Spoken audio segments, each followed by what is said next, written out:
Hi everyone, this is Matt Innes here at Bigsound, and I'm sitting here with none other than Mark Zito, aka Fractures. Hello.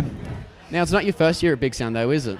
So you were here last year? No, the year before. Year before? 2 years ago, yeah. Wow. How did that go for you? I think pretty well. It's kind of hard to gauge. There's no real tangible results. You just hope people become more aware of you, and you hope people start listening to you, and there's a roll-on effect from that. Well, you do have a show at the Bright Side tonight. Correct. You looking forward to that? Very much so. Now, what goes into preparing for a Bigsound show? Because like I said, like we were saying to everyone, they're very short sets that you get at Bigsound. You've got to put a lot into it in a short amount of time. So what's your plan of attack for that? For me personally, probably just be cut back on the in-between song patter. I have a bad habit of just waffling on. If you saw my first gigs, I barely spoke, but now I just ramble on You and like to talk take shit. the mic and... A little bit. I like to get laughs. Yes. And eventually the ratio will be getting out of whack and I'll be talking more than singing, but... So one day you'll be a comedian. I think so. You'll be It's looking that way. Yeah? It's looking that way. You're a solo artist by record, but by stage you actually play with a live band. So who joins you on stage? So I'm lucky enough to pretty much just have a band entirely of friends, not hired guns. I mean, they're great players, but I know them as well, which is handy. I've got my brother on keys and vocals, and good friend Mark Palazzari on the drums, and then another mate, Tom Fraser, on the bass. And then my guitarist is actually on double duty. He's playing with the outdoor type just before I am tonight, so he's going to get off stage, come indoors, play with me. I'd love to hear about your debut album that you've got coming out. Now, it's had a couple of delays, but what date are you looking at to release that? Well, in an effort to kind of avoid the no man's land of November, December releases, we've had to push it back to January. Just, I guess, the only reason is just as not to rush it. So how long have you been working on that record for? It's kind of hard to say. Technically, some of the songs are 2-3 years old, so... If you look at it that way, but that's demoing. Probably mixing the better part of the last 6 months. I've been flying up to Sydney and recording up there with Wayne Connolly, and that's been going really great. And just kind of last few tracks are being mixed, and then it's artwork and all the nitty-gritty stuff. Yeah.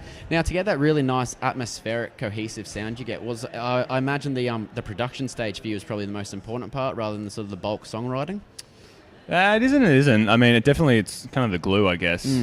But ultimately, I end up writing, for the most part, a basic song, and then the beauty of computers obviously is I can go back and review it a million times, then decide that I need a few whooshes or swooshes or silly sound effects just to kind of bridge one section to the other. Yep. So sometimes one informs the other or vice versa, but for the most part I try to make it a song first and then kind of set the mood a bit after. Yeah, right. So obviously the production, the atmospheric stuff, that comes in after. A little bit. I mean, a lot of the time you don't have to worry too much because the song just does what it does and it's just there and I refine it. But yeah, every now and then I have to add a bit of sparkle, make it look good.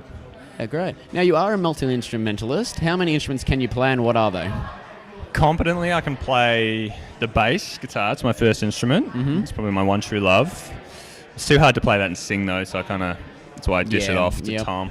The guitar is probably number 2. Then piano, I write mostly on piano. And then if you wanted me to pinch hit on drums, I could, but it's not recommended. And I'm just wondering, in your own mind at least, what's been the progression of your sound from 2012 to now? I mean, it's hard to think of it as a progression because it happens very slowly and naturally. I think in the EP there are elements of what I'm doing now. It was just a bit more in the electronic field, and that's where people kind of viewed me, and they weren't wrong to.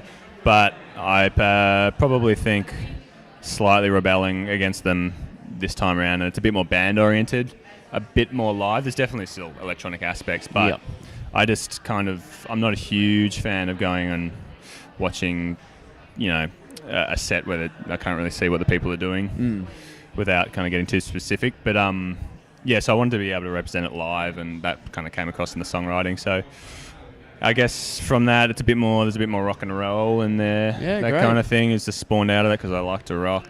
Mark, thank you so much for speaking to me today. Thanks, really appreciate it. Cheers. And enjoy the rest of Bigsound. Good luck. Do my best. Thanks, man.